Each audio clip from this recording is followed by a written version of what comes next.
Egun ondan hori, eta eskerrik asko gonbitia gaitik.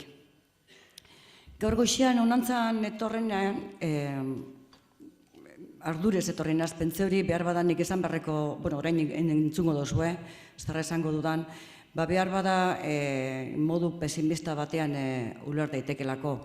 Baina aurreko izlari biak entzun da, gero uste dut, behar bada batein negoazela, eta eurek ikertu eta eurek esandako guztia nik orain esango dudan agaz, badeko lasa ikusirik. Ni nator, orain esan da moduen, Eguzkibe ikastolatik, eta gure eskaintzen dugun hezkuntza guztiet dudabarik euskaraz egiten dugu, eta saiatzen gara bizi eta gure ikasleak ezi eta hasi daitezen euskaraz. Hau da, nik gitxi gora bera jarraituko doan gidoia, oso modu laburrean, sarrera baten kokapena eta tamaina eta gure egoera linguistiko herrien zein dan esango dut. Gero euskaren erabilera indartzeko abiapuntua orain dela 15 urtez erabaki hartu gendun, esku hartze hori zertan zen eta zertan ari dan momentu honetan, 10-11 ikasturtean egindako gozo batzuen diapostiba batzuk ikusiko ditugu, eta gero ondori batzuk, eta ondorietan galdera batzuk botako ditut, gogoetarako.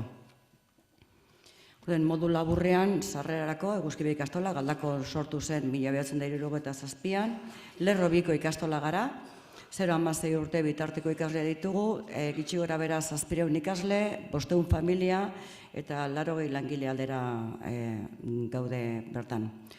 Euskaren ezagutza herrian, gitxi gora bera hori, modu oso simplean esan da, erenak jakin badaki, baina erabili laurdenak egiten dugu. Eta guzti be, Galdakon kalean euskararen erabilera entzutia sarritan ez da erreza. Bigarren puntura joan da, euskaren erabilera indartzeko abia puntua, gure hezkuntz proiektuan eta inkluso ikastola 77an sortu zanean, bere helburutariko bat, hor idazita dagoena zan, ez da ezik eta euskalduna eta euskal kulturaren inguruan eskaintzia zan, bere helburutariko bat besteak beste. Orain dela 15 urte, eta asuntua da 15 urte atzerago egitea, atzera utipe zetorren, edo zegoen beste gauze asko eginda eta bar. Baina 15 urte atzera joan da, konturatu ginen, euskaren erabilera indartu behar zala. Orduen, gure historia ziren beti gure usteak, ordura arte ez zegoen horren beste ikerketa ez diagnostiko eginda. Geroago etorri ziren, eta gero, peiok esan dugu moduen, hemen azalduko dira. Orduen, balde batetik ingurua berak ez zuen askorik laguntzen, lehen esan dut, ezta, herriaren egoera hori da, eta gero, barruen ere, ikastolan bertan ere, irakasleok geneukan ja esperientzia handia hizkuntza idatzia eta lantzen, baina ez horren beste behar bada, ez genuen horren beste lantzen hizkuntza informala eta ez da osko hizkuntza. Orduen hor, ikusten genuen bazeudela utzuneak. Orduen hor, hartu behar izan genituen erabaki batzuk. Geroago etorri ziren diagnosiak, eta hor, lehenengotariko bat izan zen 6 elkarteagaz egindako ikerketa antzeko bat, gero branka eta barra etorri ziren, eta gero arrue. Gero horretan behi ibili gara. Maila, teorizino batzuk egin genituen, edo gogoeta teoriko batzuk egin genituen, eta hor batez be, orduen oinarritu ginen, edo oinarritu genuen gure gogoeta guztia txepetxen teorian.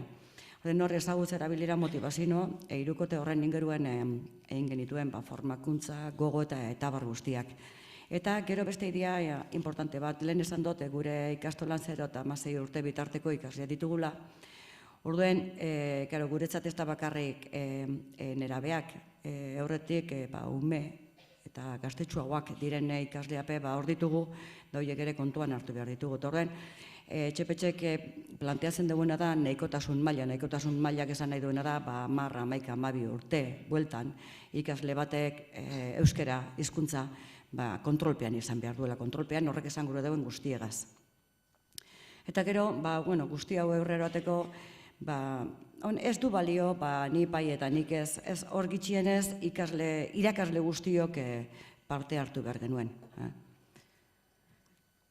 Bueno, hori dela eta, erabakin genituen gauza batzuk, eta horren, ezagutzara joan da, ezagutza indartzeko gogoeta metodologikoan sartu ginen, eta hor ardatz metodologiko batzuk zehaztu behar izan genituen, eta hala egin genuen. Hor batez ere joan ginen, arlo guztietan ulermenak eta adierazpenak indar handia hartu zuen, eta arlo guztietan esaten dudanean esaten dut esate baterako matematikan, eta batez be ez bakarrik idatzizko ulermena eta adierazpena ostantzian ze ahoskoa ere. Eta hau esaten du, batzutan adierazpena eta ulermena pentsatzen dugu bakarritala hizkuntzetako irakaslentzat, eta ni neu esate baterako ni naz matematikako irakaslea, eta matematikan ahosko hizkuntza landu beharra daukat, gure klaustroak edo DBH irakasle taldeak hala erabaki zuelako. Orden, ez du balio, zatiki baten aurrean goikoa eta beko zenbaki izatea, ostantzian ze horre ere hizkuntza landuin behar da. Eta kalifikatu. Horrek eskatu zuen, irakasleon formazio saioak egitea, ala hasi ginen, eta gaur egun be horrela jarraitzen dugu. Kasu hauetan ez duna balio da momentuko erabakien ondorenko 4 hilabeteko formazioa egiteak ez du balio. Formazioak izin badeu, jarrikoak. Eta ardatz metodologikoaren arabera eta gure formazioen arabera eskuartean darabiguzen materialak eta alan aukeratzen ditugu. Ez duena balio da irakasle bakoitza bere materialak erabakitzea. Ez du balio. Edo bintzat, balio du, ezen edo, eta nire berbak, ni normalean niko zuzena da, ez du balio esaten duanean horrek ez du esan nahi, ez du ni balio zero danik. Horrek azan gure dutena da, horrek egitekoari indarrak kendu egiten dutzola. Garbi genukan ezagutza indartzen ma genuen, hortik etorriko zala erabilera eta motivazioa. Kuk ikusten genuen, oen dara 15 urte, behar bada gure ikasleak lehen korpusa, lehen hemen aipatu egin dana, gure ikasleek hori izaten zuten kontrolpean, deklinabideak eta baldintzak eta historia guzti horiek. Baina gero bere gauza asko eta asko adirazteko horretan urri ibilten ziren. Orden, klaro, ezagutzak ez badie laguntzen, sarriten ez dago motivazio horik ezarra egiteko eta erabilerak bera egitetu. Orden hor, ezagutza emon ondoren, erabilera eta motivazioa indartzeko proiektu bat martxan jarri genuen, eta gaur egun proiektua egaz gabiz. Eta hemen ere, detaile importante bata, kanpainak solteak barik, kanpainak solteak egiten gainera, izugarrizko, negarrezko esforzoak egiten ditugu ikastetxetan, baina zarriten kanpaina solteak ez baditugu blindetan proiektu baten bueltan, kanpainak gelditzen dira hori, solte ez, eta hor ere eraginkortasunak zano bera egin dezake. Orden, kanpainak egiten baditugu hobeto da proiektu baten inguruen epatzea. Orden, proiektu horren barruan egiten ditugu kanpainak, ekitaldiak, ospakizunak eta lantzean konpromiso batzuk eta hartzen ditugu, tailerrak eta martzean jartzen ditugu. Eta konpromiso horietan gauza diferentiak egiten dira, baina oso interesgarriak dira esate batrako tailerrak, ez? Lehen esan do, 0-16 bitarteko ikasleak ditugula, eta orden DBH-ko ikasleek dira, sarriten, eredu beste ikasle guztientzat, eta orduen DBH-ko gure ikasleak zeun eta ze euskara erabiltzen duten, eta ze maila eta noiz eta nola, beste guzti txikiagoa direnak eurere begira. Da orduen oso interesgarria da DBH-ko ikasleak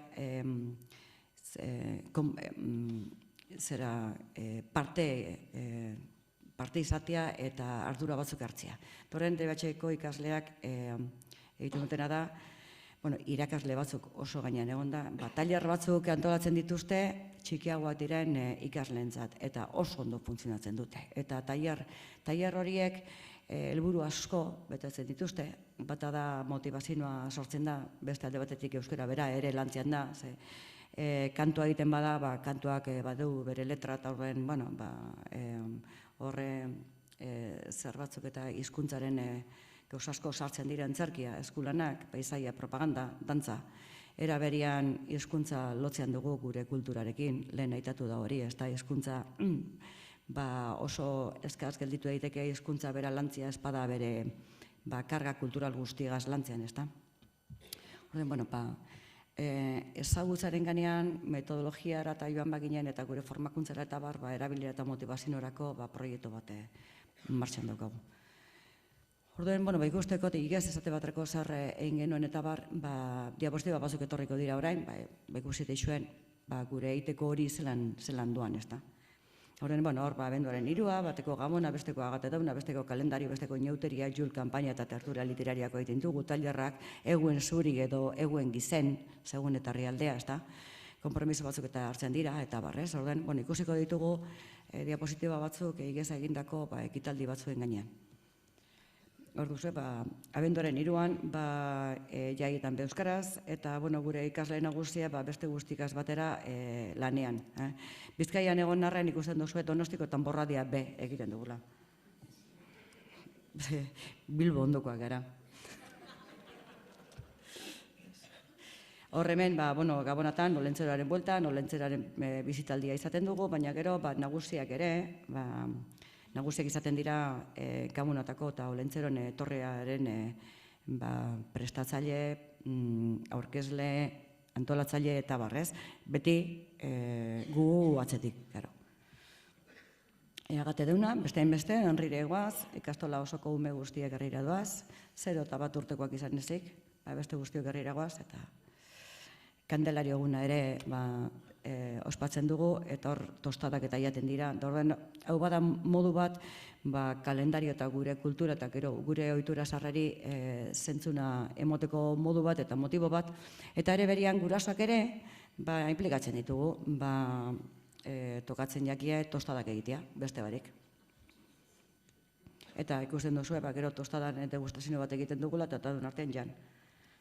Inauterietan, Euskal Inauteriek indartzen ditugu edo saiatzen gara. Euskal Herri osoko bai iparralde eta bai hegoaldeko inauteri desberdinetako erakus, ez dakit, zer esan, izaten da gitxugora berak gure inauterien ospakizuna.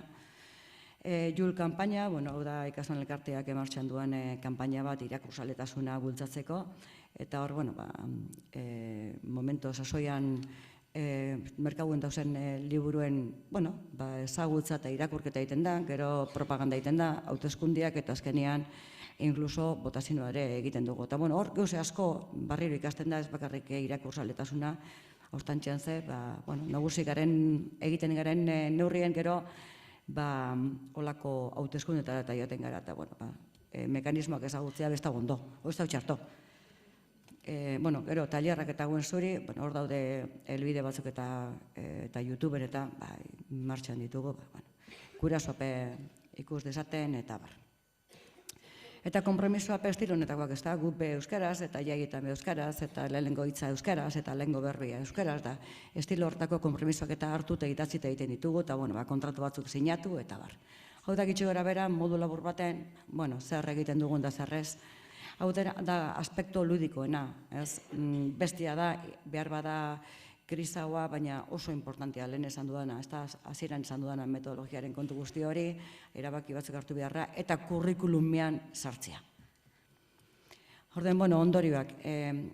Ondorioak, galdera batzuk gogoetarako, behar bada galdera hauetan ikusiko dituzuen berba batzuk ez dire esango proposenak. Aurretik egon diren islari biak, bai batak zein bestiak, galdera hauek euren agotara eroan eskero behar bada berba hauek barik beste berba batzuk erabaliko dituzte bai, adituak dira, gu eskara adituak, gu gabiltza, gu peoiak gara eta obran gabizenok gara. Eta orden, galderan artean, ez dakit, guk gauza guzti hauek egiten ditugu, eta ni seguru nago, hemen gauzen guztiok, ez? Eta nik ez dute asmatuko hemen, asmatuta dago dana, ez da? Eta hau dana egiteko, danotakigu zenbat ordu, zenbat aparteko ordu sartu behar dan, hau dana martxan ipinteko. Baina aranda guztiz ere, ez dakigu gure ikasleen euskaren erabilera non dagoen, ez da? Gu mantentzen gara, bitxi gora bera, patiotan eta bar, 160aren erabilera daukagu, eta hau txarto, baina asko falta zaigu, asko. Orduen, baina gauzak eta alanda guztiz ere gauzak aldatu dira, eta zoritxarrez enuk esango hobera aldatu direnik. Orduen, galderat dira, eta berbak behar bat ez dira proposenak, baina horrela doaz, ikasleak euskara erabiltzeko presio hori sentitzen du. Nagusiaren presentziak ikaslea euskara erabiltzera bultzatzen du.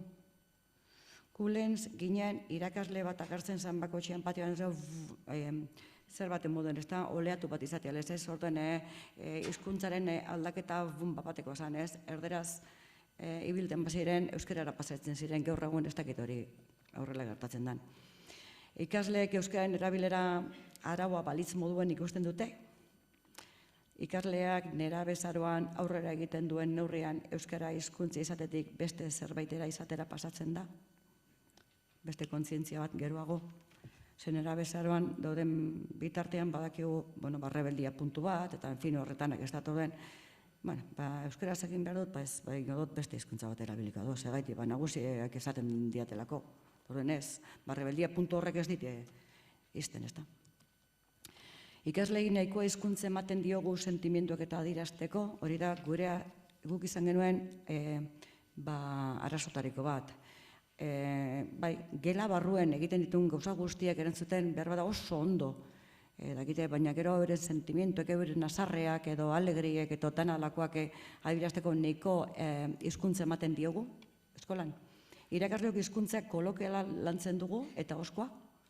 Asko zerrezagoa egiten zaigu guri idatzizkoa, idatzizkoa lantzen dugun bakotxean, gela bera tranquil dago, ez dago horremeste zaratarik, gauza guzti horiek, ez da.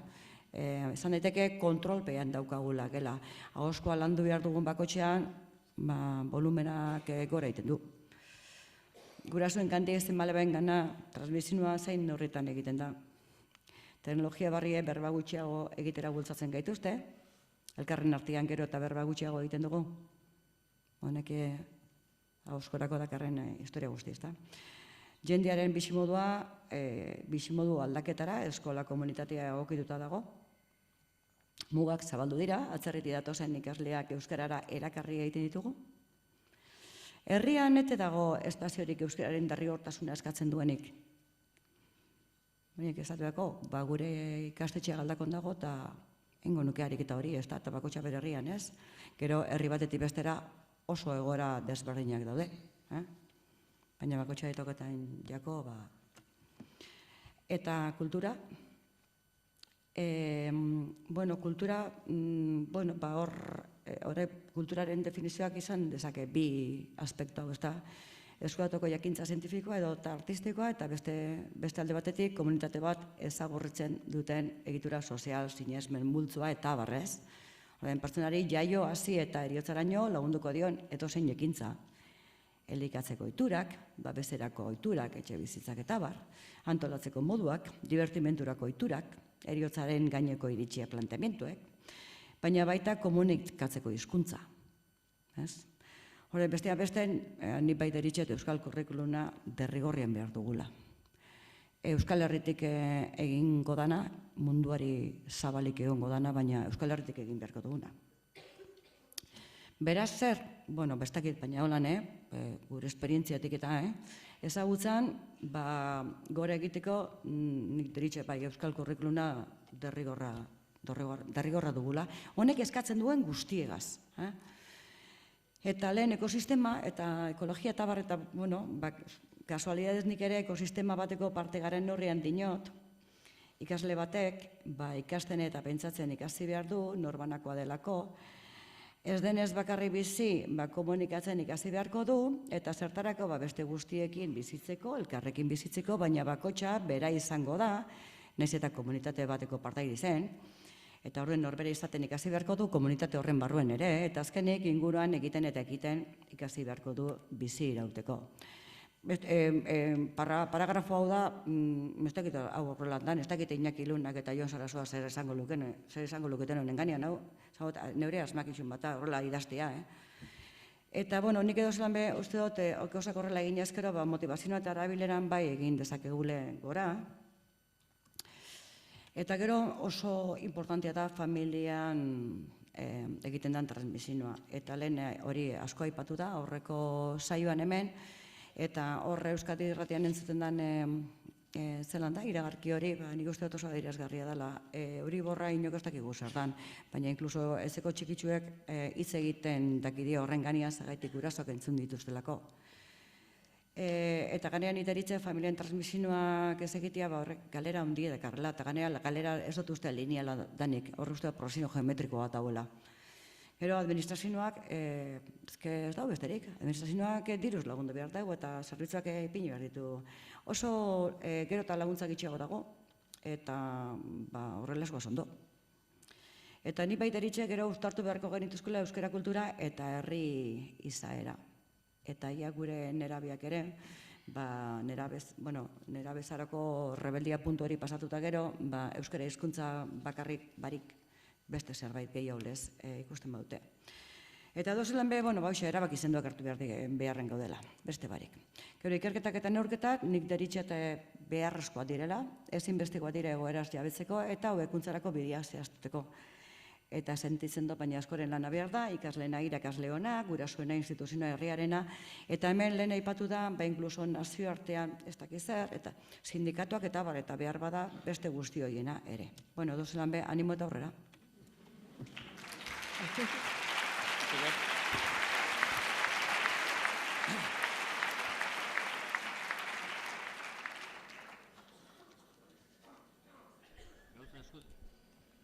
Gauza asko denbora gutxin esan dio,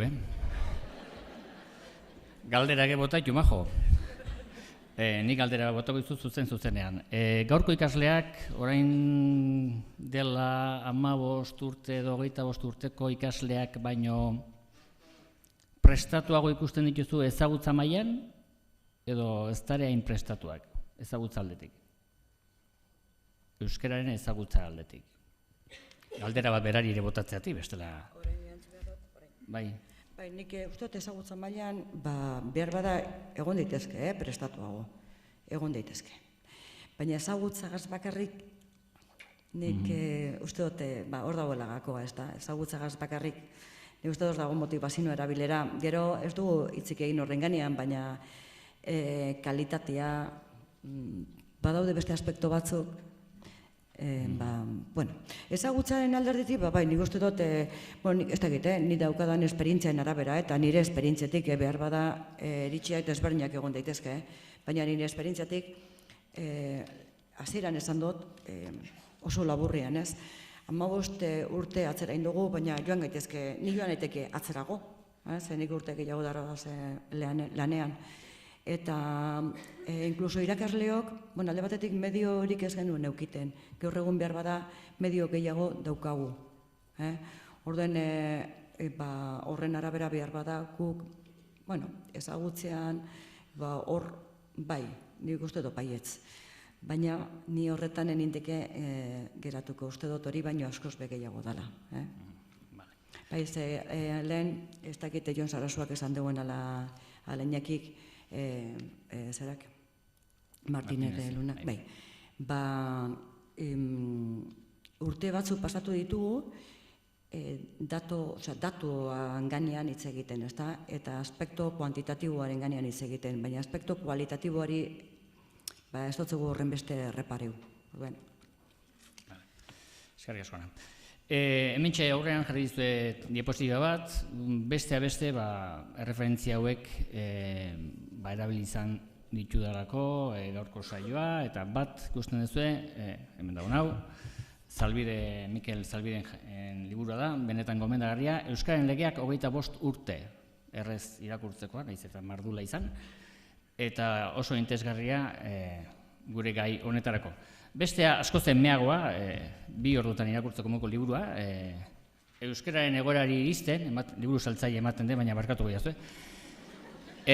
Oso mea, baina oso ausarta, eta ez dator eskola mundutik, baina kristonak esaten ditu eta batzutan behar ditu golakoak ere. Mezido. Hor diapositiban galdera hoitxe da. Zer lortu du eskolak urte hauetan ezagutzan? Zalbideren hitzak erabiliz, bere osoan hartuta, elebitasun praktiko generalizatuaren helburua ez da bete. Are gutxiago parez pareko elebitasun generalik. neurri eta molde askotako elebitasun mailak lortu eta lortzen ditugu komunitate autonomoan ikasleek. Ikasle guztiak ez dira ordea elebidun praktikoa, are gutxiago parez pareko elebidun funtzional. Beste hitz batzutan, zera dio Mikelek, gauza asko lortu du eskola munduak azken mende laurdenean, lege horren babesean, bai? Euskaren legearen babesean. Honako bi gauza hauek bestea beste. Batetik, etxetik erdaldun diren neskamutilak, adin horretarako populazioaren 75 edo 80, neurri batean euskalduntzea lortu du. Bestetik, etxetik euskaldun edo gero eta sarriago, elebidun diren aurrak euskaraz ere alfabetatzea. Hau di Mikelen ondorioak. Eta izenburuak bi atal bezala zituen, bat eskola eta beste atal nagusia ikerketak eta ikerketekin sartuko gara oraintxe bertan. Eta ikerketekin barrue, hau da legeak dioena, ikasle guztiek euskeraz eta gaztelaniaz hitz egiten irakurtzen eta idazten jakin behar dute, elebidun funtzionalak izan behar dute, hizkuntza ofizial bietan. Hartzen den bidean hartzen dela, azken xedea komuna da, sistema osoarentzat euskaraz eta gaztelaniaz, jarduteko gai diren gazteak, parez pareko elebidun funtzionalak nolabait esanik, sortu behar ditu eskolak. Hori da gure erronka. Eta hemen dituzue, diapositiba honetan, Mikelen liburutik atatako diapositiba da, eta bertan agertzen dira gure komunitate autonomoan, azkenengo urte hauetan, 25 urte hauetan egin diren ikerketa guztiak. Zerrendatuta, goiti bera, gari batan EIFE ikerketa haiek ziren, tartean beste batzu badare, PISako ikerketak bai, hizkuntza maila B1 eta B2koak ere hortxe dituzue, ez hain urrutikok, eta azkenengo urte hauetan ebaluazio diagnostikoa dela eta hortxe duzue. Ideia bat egiteko ze ikerketak egin diren Euskal Herri mailan gai honen inguruan. Hau da, azkenengo oantxe gaina buru belarri gare, ebaluazio diagnostikoa eta hobekuntza planak edo hobetzeko lanak hortxe kuestioa. Goazen ikustea labur-labur bi diapositibatan emaitza sinple batzuk, bi diapositiba besterik ez. Lehenengo honetan, 2010ko iazko datuak dira, eta hori ikusten dituzue, ebaluazio diagnostikoko euskarazko gaitasunaren emaitzak, gaztelaniazko gaitasunarenak, matematikakoak eta gizarterako eta elitertasunako gaitasunekoak.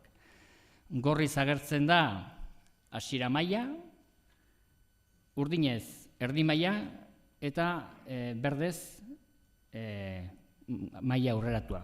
Konturatuko zarete, gorriari erreparatzen bai duzu berehala, gorri mailan daren zenbaki altuenak, lau gaitasun horietan, zea dugula euskerarena. 1,33,5, 1,12,1 gaztelanian, 1,15,8 matematikan, eta 1,17,7 gizarterako datu guzti hauek iseik argitaratu dauzka txostenean. Hau izango zen orokorra, emaitza orokorrak, eta hizkuntza ereduaren arabera, ereduko 1,78,5 ez luke gaindituko hasiera maila hori, bereduan 1,26,8 ez luke gaindituko, eta dereduan 1,22.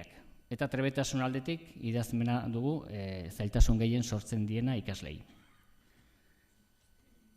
Eta beste diapositiba bakar batean, gero Antxonek sartuko du honen ingurua azalpen gehiago, baina isei egindako B2, hau da, 16 urte amaieran B2 maila izan behar duten edo ez, oantxe galituko dizut Antxona bere izan behar duten edo ez, baina emaitzak orduan hauexek izan ziren. 1,47,3 bakarrik gainditzen zuen B2 maila hori. Mintzamen froga batzuk egin ziren, erdiak iaia gainditu zuen 121ek eta 122k ez zuen gainditu. Eta hipotesi bat ere jartzen dute, esanez, mintzamenarekin egin edo ez, emaitza antzeko parezidok, ez da? Bai?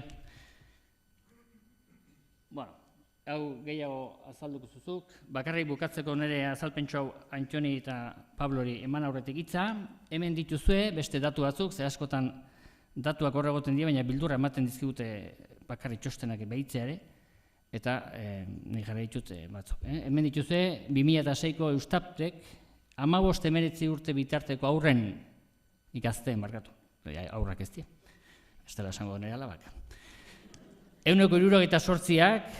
168ak elebidun ditugu, elebidun hartzaileak 119 eta erdaldunak 113. 81 batean, egia da alde handi daola, 81 batean 119 zan elebiduna, salto handi egin da hor. 18 hartzaile eta erdaldun 73. Eta gero dituzue, ja adine 10-14 bitartekoak. Bueno, erruekin sartzeko. Gazten egoera ikusita, jardungune eta gizarte sare askotan euskara hizkuntza komuna izan zitekeen, baina nunbait baki guztiok hizkuntza jakitea ez dela hizkuntza erabiltzen. Hori egiborobila da, baina egiborobila da jakin gabe ere ez daula hitz egiterik. Baina hori ere bezain egiborobila da jakiteko erabili egin behar dela. Beraz, gaitasuna eta erabilera elkarrekin doaz, arrautza eta oioa bezala. Jakiteko erabilin behar da, eta erabiltzeko jakinin behar da, biak lotuta dihoz. Antxon, arruek ikerketak galdera gomen zuen, zergati da ikasleen euskara erabilera den bezalakoa. Zergati da ikasleen euskara erabilera den bezalakoa. Azaldu guzu, bi zati bezala izango ditu arrue ikerketak, batetik ezagutza aldetik Antxonek azalduko digu, eta Pablok erabilera inguruko datuak. Bale? Orduan, Antxon, ezagutzaren ikuspegi hori zeurekin. Hemen jarriko ditut.